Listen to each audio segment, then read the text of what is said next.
Doctor Michael Hart نے ایڈلیفی university سے physics میں ماسٹرز اور پرنسٹن یونیورسٹی سے علم فلکیات میں ڈاکٹریٹ کی ڈگریاں حاصل کیں۔ ہارٹ نے طویل عرصہ ناسا کے ساتھ مختلف پروجیکٹس پر کام کیا۔ آج کل وہ امریکی ادارے system and applied sciences corporation سے بطور سائنسدان منسلک ہیں۔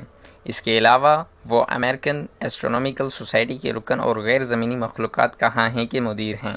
مختلف سائنسی موضوعات پر ان کی متعدد کتابیں اور مضامین شائع ہو چکے ہیں۔ ڈاکٹر مائیکل ہارٹ نے ایک کتاب لکھی جو دنیا بھر میں بہت مشہور اور معروف ہوئی، اور اس کتاب کا کئی زبانوں میں ترجمہ بھی ہوا۔ اس کتاب میں اس نے دنیا کی 100 عظیم شخصیات متعارف کروائی، ایسی شخصیات جنہوں نے دنیا پر گہرے اثرات مرتب کیے۔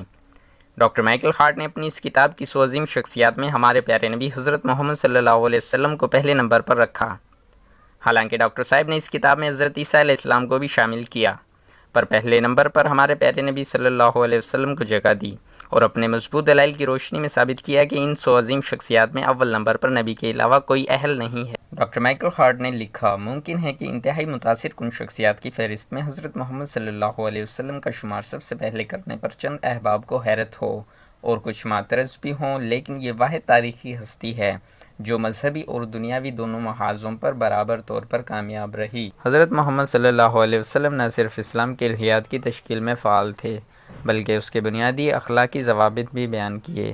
علاوہ ازیں انہوں نے اسلام کے فروغ کے لیے بھی کوشش کی اور اس کی مذہبی عبادات کی بھی وضاحت کی۔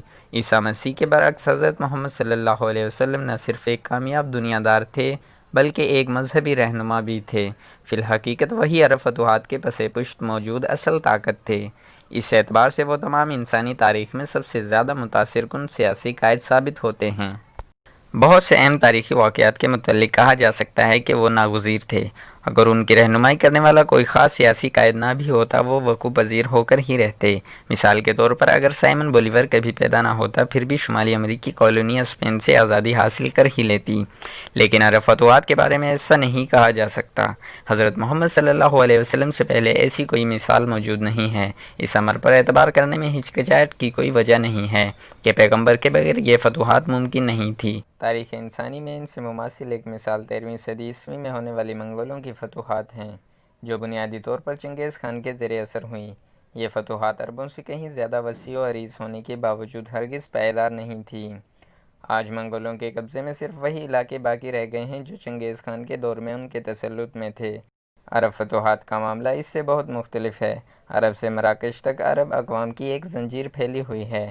یہ صرف اپنے مشترک عقیدہ اسلام ہی کے سبب باہم متحد نہیں ہیں، بلکہ ان کی زبان، تاریخ اور تمدن بھی مشترک ہیں۔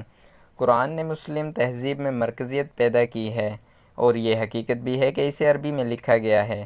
شاید اسی باعث عربی زبان میں باہمی ناقابل فہم مباحث میں الجھ کر منتشر نہیں ہوئی۔ ڈاکٹر مائیکل ہارٹ نے لکھا، ہم جانتے ہیں کہ 7ویں صدی عیسوی میں عرب فتوحات کے انسانی تاریخ پر اثرات ہنوز موجود ہیں۔ یہ دینی اور دنیاوی اثرات کا ایسا بے نظیر اشتراک ہے جو میرے خیال میں حضرت محمد صلی اللہ علیہ وسلم کو انسانی تاریخ میں سب سے زیادہ متاثر کن شخصیت کا درجہ دینے کا جواز بنتا ہے۔